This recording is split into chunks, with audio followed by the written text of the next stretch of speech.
Roman Czerniawski, the diminutive Polish spy, parachuted back into occupied France at dawn on November 8, 1941. He landed in a melon field, in the rain, not far from Tours. As he headed back to Paris on an overcrowded bus, wearing a beret and raincoat, he reflected, "I wonder if anybody here could imagine that I had my dinner in England." Safely back among his family of spies, Czerniawski announced that a celebration was in order.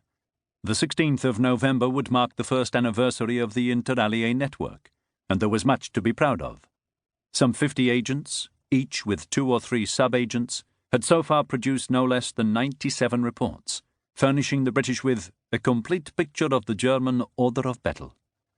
The leaders of the network assembled at the Montmartre flat: Roman Czerniawski, Mathilde Carré, René Borny, and Maurice Wlodarczyk, a former Polish naval radio operator who worked the transmitter. They ate sandwiches and sipped the black market champagne Czerniawski had managed to scrounge. At 8 p.m., they gathered around the wireless to listen to the BBC.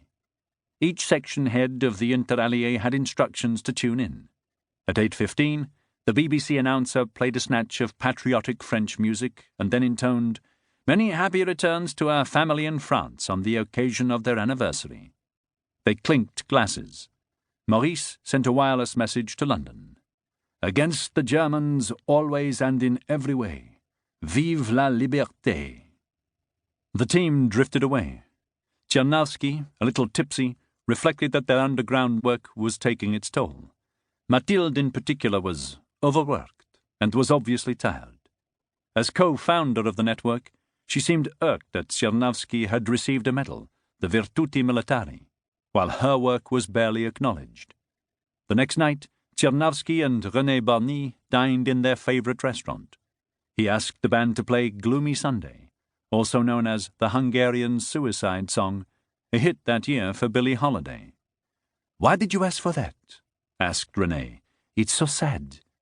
In the rainy street, as they were walking home, Czerniawski noticed a man in a raincoat, his face obscured by an umbrella.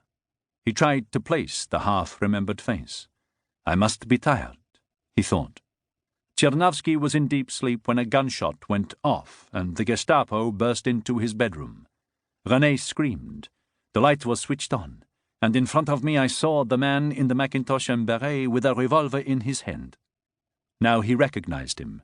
Hugo Bleicher, the most feared German counterintelligence officer in Paris. It was an intelligent face, Roman reflected, with eyes that were sharp but not violent. He was bundled into a waiting car and driven directly to the Hôtel Edward VII, headquarters of the secret military police. If only someone could warn Mathilde, Roman thought. When Mathilde Carré got home from her early morning walk, she saw, without immediately comprehending, that her door was splintered, hanging off its hinges. At the same moment, a burly Gestapo officer appeared at her elbow. She felt oddly calm as he led her away. "It was a great gamble, and today I have lost. But I'm a good gambler," Mathilde reflected. The Inter-Allié network, so painstakingly assembled, had been torn apart in days, destroyed from within because of an ordinary denunciation dictated by personal spite.